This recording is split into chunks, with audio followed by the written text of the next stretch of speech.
Hello 11th class. आज हम आपका जो व्यवसाय अध्ययन है उसका जो मेन जो शुरुआत है ये इस लेसन से होती है, जिसके बारे में हम पढ़ते हैं पूरा व्यवसाय अध्ययन में। तो ये है, अभी तक तो हमने जो पढ़ा है इसके पहले तो पुराना इतिहास पढ़ा उसके अंतर्गत, है ना, जो कि हम पहले भी पढ़ चुके थे कि प्राचीन सिंधु घाटी की सभ्यता पढ़ चुके थे, है ना, वैदिक काल पढ़ चुके थे और इसका क्या बोलते हैं गुप्त काल पढ़े थे, मौर्य काल पढ़ा था हमने, है ना, 9th का। तो पूरा वही था जो 11th, लेकिन इसमें आपको जो नया चैप्टर जो शुरू हो रहा है आज वो ये यहाँ से हो रहा है। तो सबसे पहले ये आप ये बताइए कि जो मनुष्य की आवश्यकता होती है वो कैसे होती है। मनुष्य की आवश्यकता क्या होती है? असीमित होती है। मतलब यदि हमको किसी चीज़ की ज़रूरत होती है हम उसको ले लेते हैं, तो क्या हम उसके बाद कोई चीज़ नहीं खरीदते? नहीं, ऐसा है नहीं, क्योंकि मनुष्य की जो आवश्यकताएं होती है वो असीमित होती है ना। जब एक चीज़ का हमको लगता है कि यार हमको मोबाइल की ज़रूरत है, यदि हमने मोबाइल खरीद लिया तो उसके बाद हमारी दूसरी आवश्यकता जागृत हो जाती है कि अब हमको ये लेना है ना। तो इस प्रकार मनुष्य की जो आवश्यकता है वो हमेशा क्या होती है, हमेशा बनी ही रहती, कहीं कुछ लेना कहीं कुछ लेना। तो ये सब जो क्रियाएँ होती हैं तो वो किससे होती है? धन से संबंधित होती है। अर्थात हम जब कुछ खरीदते हैं तो क्या लगता है उसमें? धन लगता है ना। तो ये धन से संबंधित जो क्रिया, अर्थात जो धन हमको कहाँ से प्राप्त होता है। अब जब हमने देखा कि मनुष्य जो है वो जब बड़ा हो जाता है, मतलब पढ़ाई लिखाई कर लेता है, तो वो देखता है कि हमको कहीं रोजगार मिल जाए, कहीं रोजगार, कहीं वो अपनी सेवा देने लगे। तो जो सेवा देता है, कहीं यदि वो कार्य करता है तो उसके बदले उसको क्या मिलता है? धन मिलता है। या वह स्वयं कोई अपना मतलब व्यवसाय करता है, तो व्यवसाय करता है तो व्यवसाय भी किस उद्देश्य से करता है? धन प्राप्ति। यदि कोई वस्तु यदि वो खरीदता है व्यवसाय के अंतर्गत बेचने के लिए, यदि उसको कोई वस्तु 10 रुपये मिलती है तो वो उस वस्तु को कितने में बेचता है? 14, 15 या इससे भी ज़्यादा में। 10 रुपये की वस्तु वो 10 रुपये में नहीं बेचता। क्यों? क्योंकि यदि वो 10 रुपये की वस्तु 10 में बेच देगा तो उसको आय क्या प्राप्त होगी, है ना। तो जीवन में हमको जब अपने चलने के लिए कुछ ना कुछ तो आय की प्राप्ति, आय मतलब ज़रूरी है अपना जीवन चलाने के लिए। क्यों? क्योंकि जो मनुष्य की जो आवश्यकता होती है उसकी पूर्ति करने के लिए हमको पैसे की जो आवश्यकता होती है।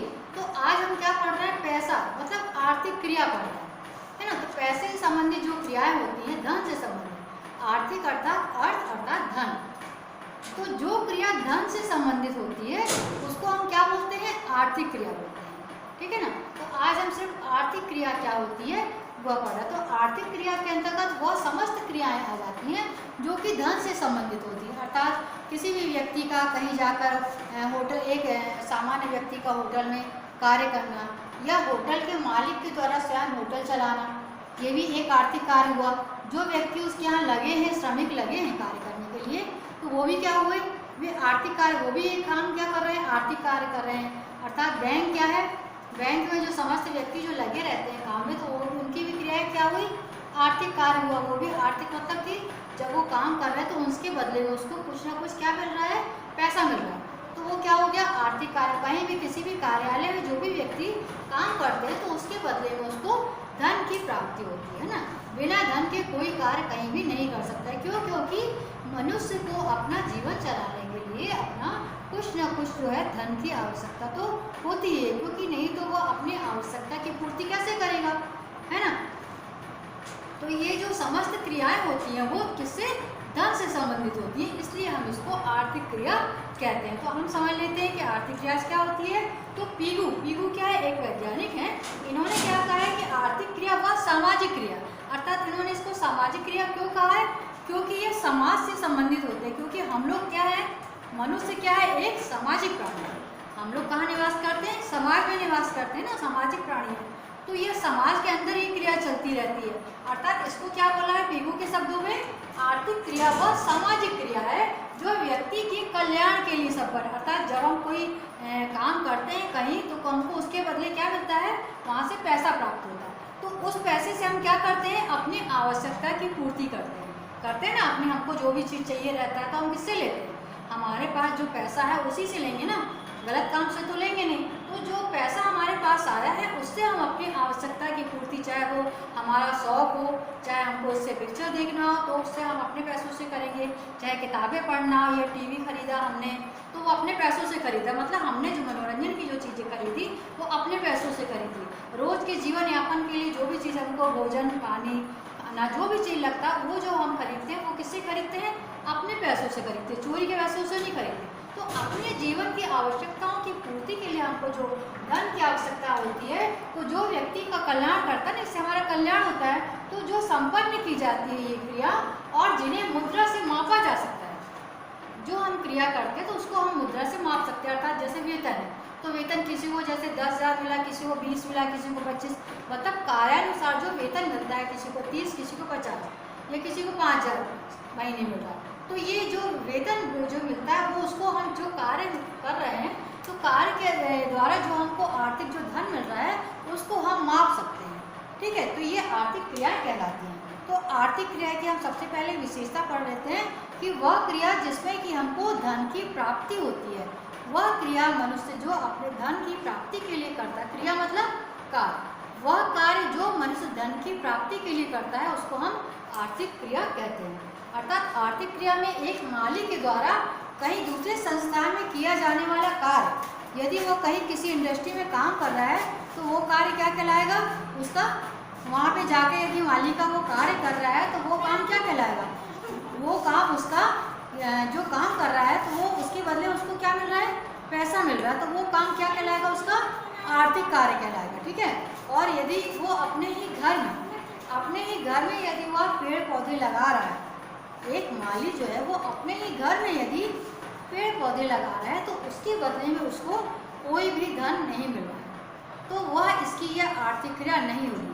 लेकिन वह किसी उद्योग या किसी कार्यालय में जाके काम करता है जहाँ से उसको धन की प्राप्ति होती है, वह उसकी आर्थिक क्रिया कहलाती है। तो हम आर्थिक क्रिया की विशेषताओं को पढ़ लेते हैं एक बार क्या होता है। तो आर्थिक क्रिया की प्रमुख विशेषता कौन सी होती है?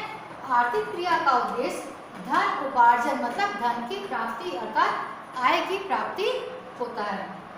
दूसरा, आर्थिक क्रिया की माप किसके रूप में करते हैं हम? मुद्रा रूपी पैमाने के रूप में की जाती है ना।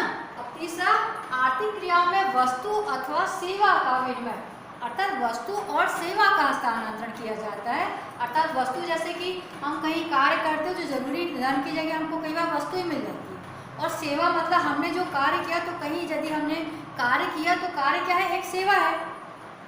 हम जो कहीं जो कार्य कर रहे हैं तो वो हमारे लिए उसके क्या है? वो सेवा है, तो उसके बदले में हमको धन की प्राप्ति होती है ना। तो वस्तु व सेवा के बदले में जो हमको वैधानिक क्रिया में एक ही शामिल किया जाता है। क्योंकि वैधानिक क्रिया क्यों है? क्योंकि हम ये कोई गलत काम नहीं कर रहे हैं, क्योंकि यदि हम कहीं जाकर धन प्राप्त कर रहे हैं तो हमने जो काम किया है उसकी हमको बदले में धन प्राप्त होता है। तो जब हमको किसी कार्य के बदले में यदि धन की प्राप्ति होती है तो वो कौन सी क्रिया कहलाती है?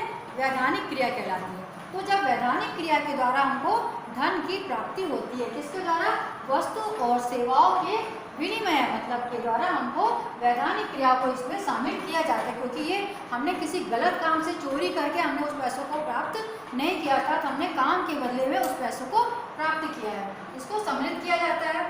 इसमें केवल उन्हीं क्रियाओं को शामिल किया जाता है जो कि सामान्य व्यक्ति के द्वारा की जाती है। सामान्य व्यक्ति से तात्पर्य ये होता है कि वह व्यक्ति पागल नहीं है या कोई जुआड़ी या शराबी नहीं है। यदि एक जुआड़ी के द्वारा जो धन की प्राप्ति होती है वह आर्थिक क्रिया में सम्मिलित नहीं होती है, क्योंकि वो मतलब वैधानिक नहीं माना जाता उसको, है ना। और या शराबी उसके द्वारा किसी से छीना झपटी, या कोई पागल है यदि उसने कहीं चोरी करी, या कोई चोर है उसने कहीं चोरी करी, उससे उसको जो धन की प्राप्ति होती है तो वह आर्थिक क्रिया में सम्मिलित नहीं होती है। ये आप अच्छे से ध्यान रखिएगा ना। वो क्रियाएं जो होती हैं उनकी वो आर्थिक क्रिया में सम्मिलित नहीं होती। मतलब आर्थिक क्रिया में वही क्रिया सम्मिलित होती है जहाँ हम कभी ईमानदारी से जो पैसा प्राप्त करते हैं।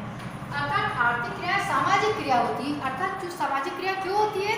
क्योंकि हम एक सामाजिक प्राणी हैं और समाज में रहते हैं। समाज में रहकर हम अच्छा कार्य करते हैं, तो यह क्या है? एक सामाजिक क्रिया है। इसके बाद फिर आर्थिक क्रिया छोटे तथा बड़े पैमाने दोनों में की जाती है। अर्थात आर्थिक क्रिया के लिए जरूरी नहीं है कि आप बहुत बड़ी इंडस्ट्री डालें तभी वो एक आर्थिक क्रिया कहलाएगी।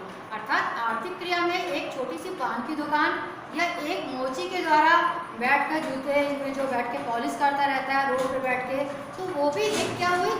आर्थिक क्रिया हुई। एक नाव के द्वारा जो छोटी सी हेयर कटिंग की दुकान है जो उसने रोड पर डाली है खुले में, तो वो भी क्या है? एक आर्थिक क्रिया है। या बड़े बड़े जो होटल खुलते हैं, बड़े बड़े उद्योग कारखाने खुलते हैं, तो वहाँ पे भी जो धन की प्राप्ति को होती है वह भी क्या है, आर्थिक क्रिया है। अर्थात आर्थिक क्रिया का कोई पैमाना नहीं होता, ये एक छोटे तथा बड़े दोनों पैमाने पर की जा सकती है। तो अच्छे से आपको इसकी विशेषता समझ में आ गई। एक बार इसको हम फिर से पढ़ लेते हैं। आर्थिक क्रिया पीयू के शब्दों में आर्थिक क्रिया वह सामाजिक क्रिया है जो वस्तु के व्यक्ति के कल्याण के लिए संपन्न की जाती है और जिन्हें मुद्रा में हम माप सकते हैं। और आर्थिक क्रिया की विशेषताएं, आर्थिक क्रिया का उद्देश्य धन उपार्जन तथा आय की प्राप्ति से होता है ना। कहीं भी आर्थिक क्रिया मतलब आर्थिक मतलब धन की प्राप्ति से होता है। और आर्थिक क्रिया की माप किससे होती है, मुद्रा रूपी पैमाने से की जाती है। आर्थिक क्रिया में वस्तु और सेवाओं के हस्तांतरण व विनिमय की वैधानिक क्रियाओं को शामिल किया जाता है। अर्थात जो गलत क्रिया होती हैं जैसे चोरी, शराबी और जुआड़ी, ये क्रियाओं को सम्मिलित नहीं किया जाता है। आर्थिक क्रिया क्या है, सामाजिक क्रिया होती है। और आर्थिक क्रिया क्या है, बड़े और छोटे दोनों पैमाने पर की जाती है। तो आपको आर्थिक क्रियाएं अच्छे समझ में आ गया।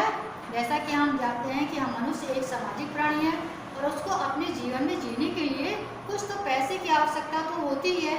बिना पैसे के वो कैसे अपनी आवश्यकता की पूर्ति करेगा ना। तो मनुष्य की अपनी आवश्यकता की पूर्ति के लिए जो क्रियाएं करता है उसको हम आर्थिक क्रिया कहते हैं। अब ये दो प्रकार की होती है, कौन सी, आर्थिक क्रिया और दूसरा अनार्थिक क्रिया। तो आज हमने क्या पढ़ लिया है, आर्थिक क्रिया।